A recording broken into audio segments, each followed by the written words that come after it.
గోదావరి జిల్లా దేవీపట్నం మండలంలోని గండిపోచమ్మ ఆలయాన్ని గోదావరి వరద ముంచెత్తింది. పోలవరం కాపర్ డ్యాం బ్యాక్ వాటర్లో గండిపోచమ్మ ఆలయం మునిగిపోయింది. పత్తిపాడు నియోజకవర్గంలోని ఏలేరు జలాశయం పూర్తి స్థాయి నీటి మట్టం 84 చేరుకోవడంతో ఒక గేటు తెరిచి 1500 క్యూసెక్కుల వరద నీటిని దిగువకు విడుదల చేశారు.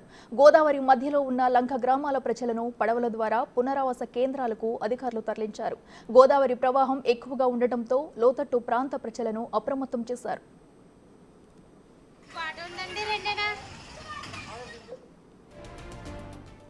రాజమండ్రిలో ఇప్పటికే కొంతమంది పునరావాస కేంద్రాల్లో తలదాచుకున్నారు. ధవళేశ్వరం బ్యారేజ్ వద్ద గోదావరి ఉగ్రరూపం దాల్చి ప్రవహిస్తుంది. 8,37,000 క్యూసెక్కుల నీటిని 75 గేట్ల ద్వారా సముద్రంలోకి విడుదల చేస్తున్నారు. ప్రస్తుతం ధవళేశ్వరం వద్ద నీటి మొత్తం 11 అడుగులుగా ఉంది. కాకినాడలోనూ సముద్రపు వలలో ఎగిసి పడుతున్న నేపథ్యంలో 4 రోజుల పాటు మత్స్యకారుల వేటను నిషేధించారు. జిల్లాలో ప్రత్యేక కాల్ సెంటర్లను ఏర్పాటు చేసి టోల్ ఫ్రీ నెంబర్ల ద్వారా సమాచారం ఇస్తున్నారు. ఉమ్మడి తూర్పుగోదావరి జిల్లా వ్యాప్తంగా పూర్తి స్థాయిలో అధికార యంత్రాంగం అప్రమత్తమైంది.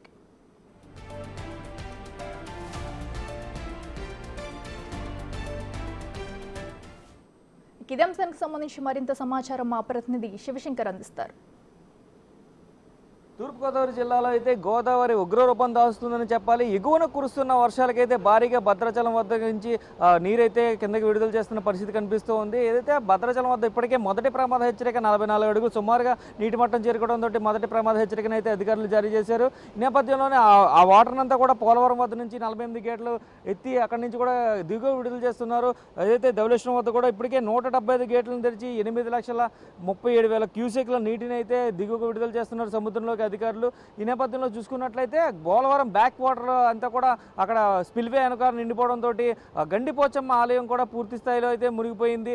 ఇలాగే చూసుకున్నట్టయితే ఇక్కడ పుష్కర్ ఘాట్ వద్ద ప్రస్తుతం అయితే 52 అడుగులకైతే నీటి మట్టం చేరుకుంది. అదేవిధంగా చూసుకున్నట్లయితే మొత్తం అంతా కూడా గోదావరి ఉగ్రరూపం దాల్స్తుందని చెప్పుకోవాలి.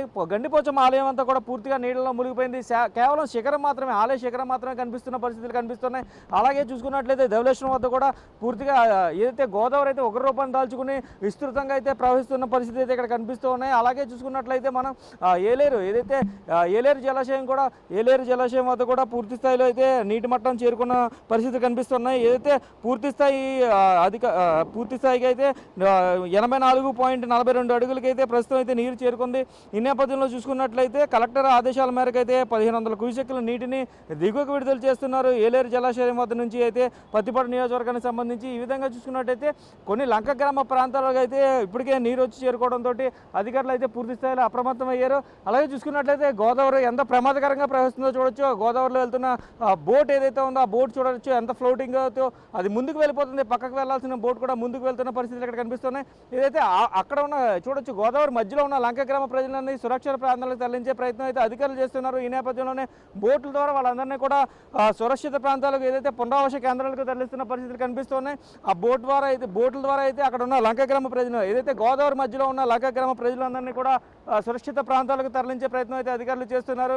ప్రస్తుతం ఇప్పటికే 232 మందిని అయితే ఇప్పటికే పునరావాస కేంద్రానికి తరలించినప్పటికీ కూడా పూర్తిగా జిల్లా కలెక్టర్లు అందరూ కూడా అప్రమత్తమైన పరిస్థితి కనిపిస్తుంది. లోతట్టు ప్రాంత వాసులు ఏదైనా ఇబ్బంది ఉంటే వెంటనే అధికారులకు సమాచారం ఇవ్వాలంటూ కూడా ప్రస్తుతం అయితే అధికారులు చెప్తున్న పరిస్థితి కనిపిస్తుంది.